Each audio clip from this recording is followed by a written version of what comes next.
नमस्कार।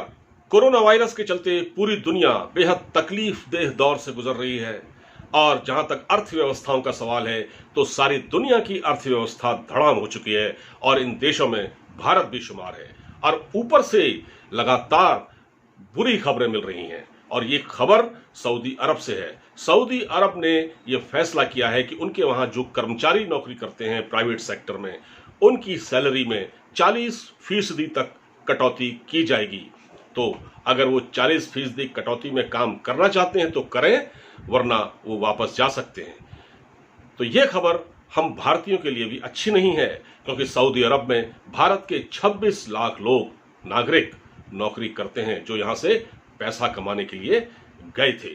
तो सऊदी अरब का जो श्रम मंत्रालय है उसने अपने कानून में बदलाव किया है और इन बदलावों के लिए दरअसल उसने हामी भर दी है और अब केवल उस पर सऊदी अरब के किंग सलमान की मोहर लगना बाकी है। असल में सऊदी अरब भी बहुत ही मुश्किल दौर से इस वक्त गुजर रहा है। सऊदी अरब के जो विदेशी मुद्रा भंडार है वो उसमें 20% की कटौती आ चुकी है और वो इस वक्त 26 अरब डॉलर कर्ज लेने की सोच रहा है। जब सऊदी अरब जैसा देश कर्ज लेने की सोचे, जो दुनिया का सबसे अमीर देश है, तो आप सोच सकते हैं कि दुनिया की जो बाकी देशों की जो अर्थव्यवस्था है उनका कितना बुरा हाल हो रहा होगा। सऊदी अरब की हालत तो यह है कि अब तेल भी उससे कोई नहीं खरीद रहा। इतना सस्ता हो चुका है कच्चा तेल कि अब तेल भी नहीं खरीद पा रहे हैं। इस वक्त चीन जो है, चीन जैसा देश रूस से तेल खरीद रहा है और अमेरिका तक भी सऊदी अरब से तेल नहीं खरीद रहा है इस वक्त।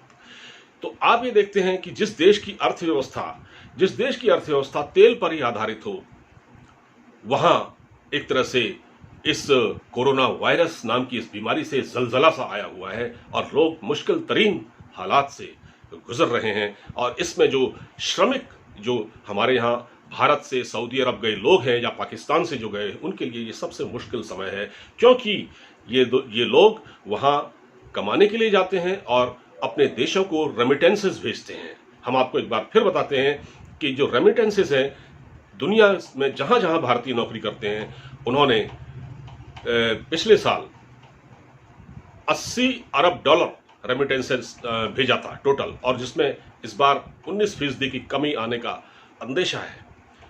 तो ये कितना मुश्किल दौर है। और सऊदी अरब ऐसा क्यों कर रहा है? सऊदी अरब के सामने बड़ी मुश्किलें हैं। सऊदी अरब का एक तो मैंने बताया कि आपको जो विदेशी मुद्रा भंडार है वो धड़ाम हो चुका है, 20% पे आ चुका है।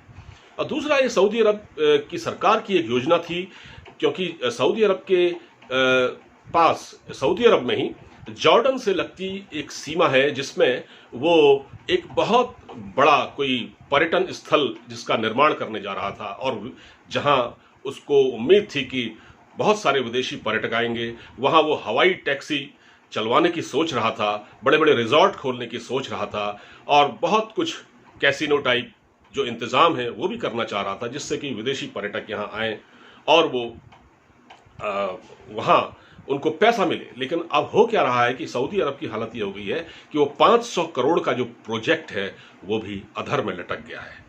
क्योंकि वो 500 करोड़ का प्रोजेक्ट अधर में लटक गया है, इसलिए इस वक्त सऊदी अरब के सरकार को सबसे बड़ी चिंता यही है।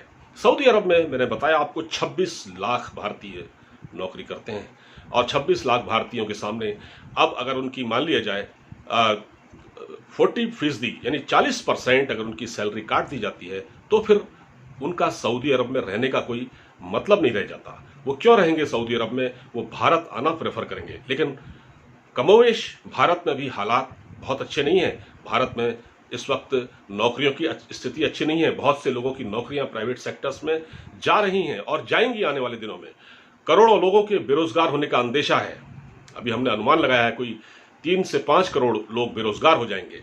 तो अगर भारत में ये स्थिति है, अगर मान लिया जाए वो लोग भारत आते हैं वापस, तो भारत में उनको क्या नौकरियां मिलेंगी? ये एक अपने आप में बड़ा सवाल है। कुल मिला के दुनिया एक बहुत मुश्किल दौर से गुजर रही है और जब सऊदी अरब जैसे देशों की अर्थव्यवस्था का ये हाल है तो फिर आप सोच सकते हैं कि वहाँ क्या होगा।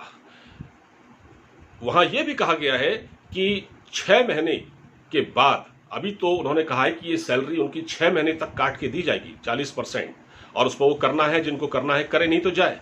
और 40 फीसदी उनकी सैलरी कटेगी 6 महीने तक, और 6 महीने बाद जब कंपनी चाहेगी तो उनके उनके कॉन्ट्रैक्ट का रिन्यूअल करेगी, और या नहीं भी करेगी, दोनों हक है कंपनी को, उनको निकालने का भी पूरा हक है। तो ये खबर बहुत ही एक सनसनीखेज खबर है भारत की अर्थव्यवस्था के लिहाज से भी, और उन लोगों के लिए भी जो वहां नौकरी कर रहे हैं, आखिर वो क्या करेंगे, कहां जाएंगे। तो फिलहाल ये जानकारी आपको मैंने दी, इस पर एक वीडियो बनाना मैंने सोचा, इसको आपको बताऊं कि ये क्या डेवलपमेंट हो रहा है। फिलहाल अब मुझे इजाजत दीजिए, नमस्कार।